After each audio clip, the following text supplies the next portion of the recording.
Hi guys, നമുക്ക് ഇന്ന് ചോറ് കഴിക്കാനായിട്ട് ഒരു ഓംലെറ്റ് ഉണ്ടാക്കിയാലോ? വാ.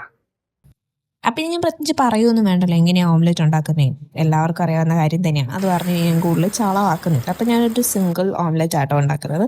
നല്ല ചൂട് ചോറുണ്ട്, അതിൻ്റെ കൂടെ കഴിക്കാനായിട്ട് മീൻ വറുത്തതുണ്ടായിരുന്നു. പിന്നെ നമ്മുടെ ഈ ഓംലെറ്റ് വെച്ചു. പിന്നെ മീൻ പീര ഉണ്ടായിരുന്നു, അവിയലുണ്ടായിരുന്നു, പിന്നെ കാളൻ. ആഹാ, ഇത്ര മതി ഗൈസ്, വേറെ എന്ത് വേണം? അപ്പം ഇതെല്ലാം കൂടെ കുഴച്ചിട്ട് കുറച്ച് അവിയലും കുറച്ച് ഓംലെറ്റും എടുത്തിട്ട് ഇങ്ങനെ കുഴച്ച് ആഹാ, ആദ്യം ഇത് മാത്രം കഴിക്കണം ഗൈസ്, അപ്പോഴാണ് ആ ഒരു ടേസ്റ്റ് അറിയാം. അടിപൊളി എന്ന് പറഞ്ഞാൽ സൂപ്പറായിരുന്നു ഗൈസ്. ഈ അവിയലും മോരുകറി കോമ്പിനേഷൻ അടിപൊളിയാണ്. അതിൻ്റെ കൂടെ ഓംലെറ്റോടെ വന്നപ്പോഴത്തേക്ക് ഇറ്റ്സ് അടിപൊളി. പിന്നെ നമുക്ക് ബാക്കിയുള്ള മീൻ വറുത്തതും കറിയും എല്ലാം കൂടെ എടുത്തിട്ട് കൂട്ടി കുഴച്ചൊരു പിടി പിടിക്കുക. അപ്പോൾ അത്രയേ ഉള്ളൂ ഇന്നത്തെ വീഡിയോ.